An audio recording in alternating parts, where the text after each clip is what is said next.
You're watching TVC Breakfast. The Buhari administration is seeking an amendment to the NBC Act to empower it to license and regulate internet broadcast and online media.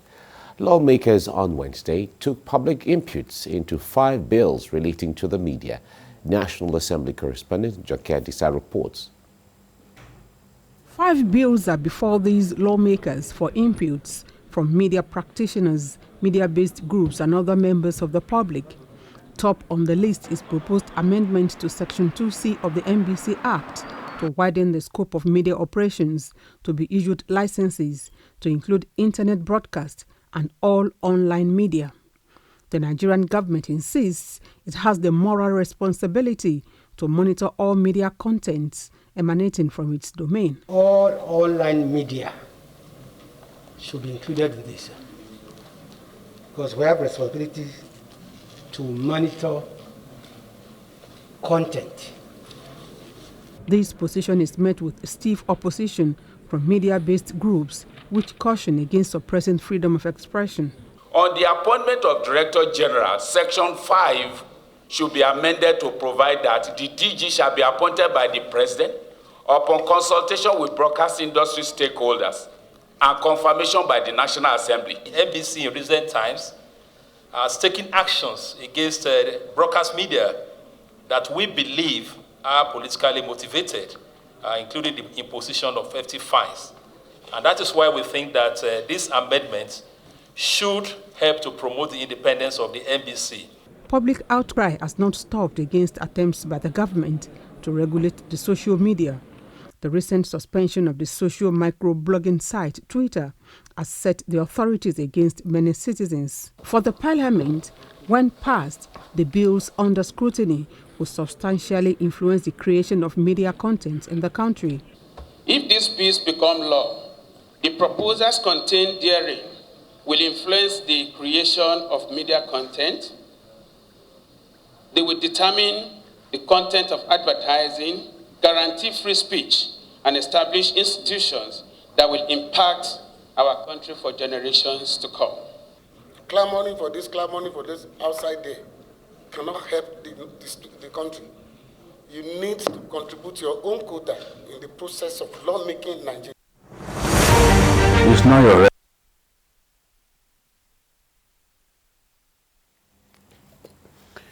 Joining me now in the studio is the CEO of Flip TV, an online platform, Biodun Kukbolui. It's nice to have you join me after a little while. Good to have you back. All right. Thank you. Now, I know you've been following the development on this social media, all the public hearings that have been going on. From your perspective, talk to us about maybe the rights and the wrongs of it. Why is this issue so much of a big deal?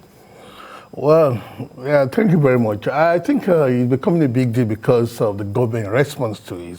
At the particular time, they responded to it, you know, and that drew attention of the world to what happened in Korea, China, and India.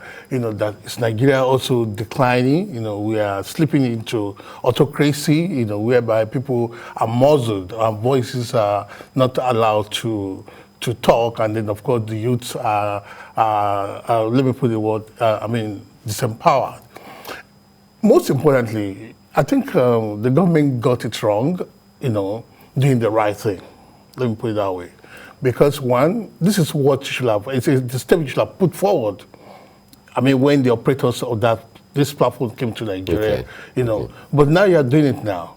But they've also forgotten one thing, that it was the same platform that actually brought them into power. You know, now you are eating back at them. You know, we all supported this government because of the fact that we saw what was wrong with the last government, and then we used social media because we couldn't rush down to Abuja. You know, and after voting, the next thing we can do is to ventilate our views through social media. And then eventually we got into power, but you're not getting it right. We have the right to also talk. We have the right to enlighten people, to let them know this is how this government is declining. Now, you now put a big bang on us. You know, it was surprising to me because I expected the operators of this government, I mean their media space, to understand the fact that we use this same platform to put you into power. We use it to highlight the wrongs of the previous government. But so the government is not saying they will not operate. Government is not saying we're going to totally ban them. They're only saying we're going to regulate so that we can properly monitor. You want to regulate what I want to tell the public? I know there are some cases whereby some people put all sorts fake stories online, but you go for them. There are ways to curb them. You take them to court. Any aggrieved person can take them to court. If, for instance, a platform has published something wrong about me and I feel offended, I feel my right have been aligned, then I go to court. It's not for government. And those laws are already established. They're established anyway. So why do you have to do this? You know what it has cost us? A lot. I'm not the only online television platform. There are several. We are not saying we will go overboard with what we are publishing, but what we are talking about, people who are using it as content. Now, how many people, Nigerian system, a lot of people will not get registered. A lot of people will not get listed. As a result, you are getting them out of job. You know what that means? That's unemployment in the country where the government's not providing jobs. We stand at risk. What government do you think we need to understand is this, that what you want to curb, it will definitely escalate. You are building another protest. All right. Now, there is a side to it that that government is trying to make everyone understand.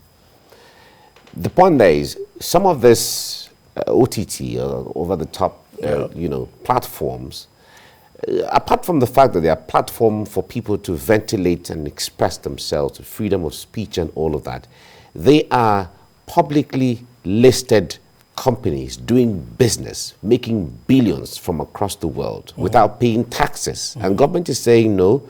The point there is, outside of India, Nigeria is very, very significant when it comes to how much some of these platforms are making from Nigeria, and Nigeria is not getting anything from it. So they're looking at it from, okay, we have to create a kind of a law in such a way that Nigeria has to benefit.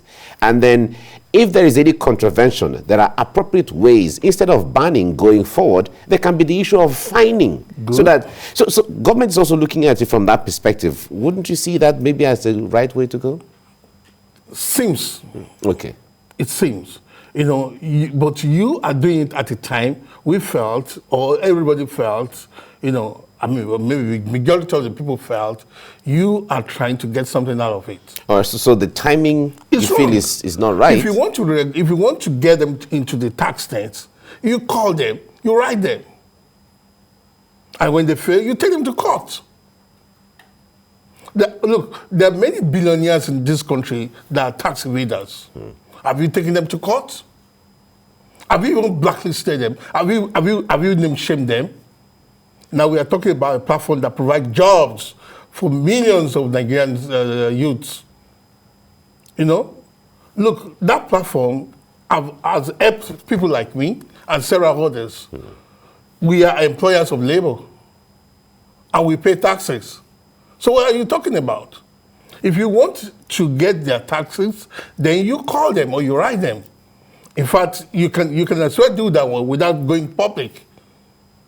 So why do you have to ban them before you now bring them in? All right. But you said earlier that this is what government should have done when they were coming in the first place. So if government has realized now, okay, fine, we didn't do this at first when they were coming in, but now we want to do it now. Would it be seen as wrong? No. It's not that it's wrong. Okay. But we are talking about the fact that the timing. What time would have been most appropriate? Okay, how can I come into your space without knowing what to do to the government, my responsibilities? Those are it showed the lapses in our space. It showed there are lapses in how people do business here. Let alone the fact that somebody is coming in, okay, you can register your business, then the next step should follow from CAC, from Minister of Finance, from FRS. These are agencies that are set up to collect taxes. Do they know how many foreign companies are in Nigeria? Invariably, it has exposed the fact that they are not doing what they are supposed to do. That's what it means. How can a company come to Nigeria, operate, and millions of Nigerians are using the platform, and then you have no means of getting them into tax nets? It's not our fault, it's a fault. So you should have called them in and then get them into tax net. What could be the long-term implication of this? Well, it has given us bad name. We have joined the list of autocratic countries that are Muslim voices. That is one. Then two, I don't think government is willing to reverse its steps. I don't think so. Because one, it has shown the fact that there's a kind of arrogance in all of this. You are saying because they removed the president's quotes, the tweet, then you have to ban them. You know, that's not a normal approach. It's a carrot and stick approach, and we need to really, you know, as a corporate governance, we need to guide how we are perceived by the world. All right. There is from the public hearings that is ongoing. There were talks about the issue of trying to reduce the interferences and the overbearing, maybe the seeming interferences of government or politics into, or politicians in agencies that are supposed to regulate. They've been talking about the proper independence of agencies like the National Broadcasting Commission, as the case may be. What do you make of that? I said earlier, this is a step they should have taken earlier. If you have enabling law for the operation of NBC, NBC would know what they are supposed to do. But you know, when NBC was set up or established, we didn't have we didn't have social media at the time. I agree with you. Okay. But then you could make this law in the National Assembly, ratify it, and then of course pass it to NBC and make it public. You know, this looks like something that you are targeting somebody. It's retroactive. Let me put it that way. To me, it's retroactive. All right. Now, the point there is you feel that there's no proper communication between government and the people? Basically. Maybe should that be, We are not afraid of regulation. You understand? We are not afraid of regulation. It's all about registry. But what I'm saying is a lot of people will be delisted. And we have to understand the fact that that platform is an employer of labor. You're right. It's a means, is a platform for people to share information. Okay. It has turned a lot of people into employed. And of course, they have become, you know, earners of money. Now you get them out of job. Where do you want to put them? Okay. We look forward to how things are going to pan out. Nigerians are still debating and reacting to this. Government, on the other hand, is also looking at what Nigerians are listening to, what Nigerians are saying. The high-handedness of government on this matter is too much. And I don't think they are ready to reverse their steps, you know. Okay. Well, it's still discussions, ongoing discussions. So let's see how it turns out. Thank you so much, Biodun Kukwoluyi, for coming on the program. Thank you very much. Thank you very much. Thank you. Great. You're watching TVC Breakfast. We reported earlier of an LPG tanker that exploded around Ikeja area, leading to the burning of many cars and destruction of property, and some persons were injured. We have our reporter, Sarah Yeku, there now to bring us up to speed with the nature of what happened there. Sarah, good morning. It's good to have you join me. From what I can see behind you is a lot of damage there. Can you bring us up to speed? Give us an idea of what has happened there. Okay, so before I try to explain the situation around here, I would like to bring in the NEMA coordinator here in Lagos to actually give us a picture, because they have been here since last night, to give us a picture of what happened. But before it comes online, because it's trying to give more information to other emergency responders, let me give you a sense of what happened. So according to some of the eyewitnesses, they are saying that some are saying the fire started from outside. Some others are saying it started from in here, because you have a gas station here.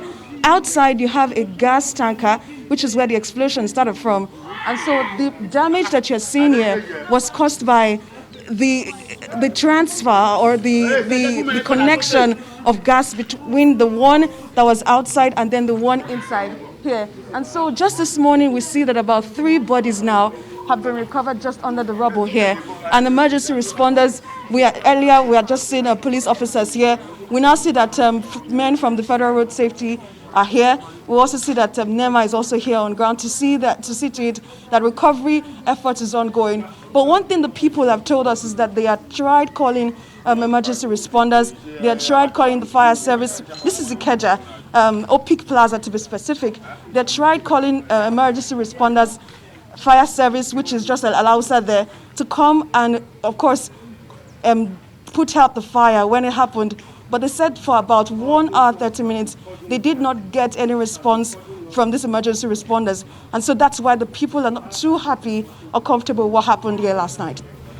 All right, now we can see officers of the Road Safety Corps behind you and other responders there. Talk to us about what have they said from what they noticed or what they have observed. Have you spoken with them? So I'm going to be speaking with one of them now. It's going to be giving us a sense of what actually happened last night. It's good to have you join us on the news at this time. We see that 3 more bodies have been recovered this morning. Can you give us a sense of the number of casualties since last night that you have seen for those injured, and also explain to us what happened here? Well, no casualty was recovered yesterday. It was this morning that we are recovering bodies now. Yesterday we had 13 people rescued with various degrees of injuries. And out of these 13, 4 were taken to Burn Center, Bagada, around 2:30 a.m., while the last were keeping the remaining ones. So we didn't anticipate people would be trapped there because we made all the necessary steps, head cans and all those things. The management of each organization, especially the building, was around. He was interviewed by us and even the Commissioner of Police. So this morning coming in now to see this situation is a very, very pathetic situation. So as at now, the Lagos State government will come and they will carry out integrity tests on the whole structure and as well as do the necessary post-emergency phase investigation. A lot of persons, of course, are anticipating or are asking the question, how did this happen? Well, we wouldn't know, but it was alleged that the tanker, that's LPG tanker, liquefied petroleum gases, tanker was moving on motion and it was leaking. Along the line, we didn't know what really happened. They said it exploded. The explosion, I believe they were cooking here. The cooking plus, the weather was tensed off yesterday, I think due to the weather situation. So it ignited and spread across. Inflammable. The major problem we were having here was because of, with this structure, we're supposed to have fire hydrant, and there was no single fire hydrant in this place. We only had support from Sheraton, who supplied us with little water to fight the incident. Thank you very much, sir. So, Mike, you just heard from him explaining to us how this happened, even though we cannot for now ascertain the number of casualty figures here. And one thing I'd like to mention is that the people around, were the ones here since 10 p.m. when this incident happened last night. All right, thank you very much, Sire, for bringing us up to speed. It's really sad how things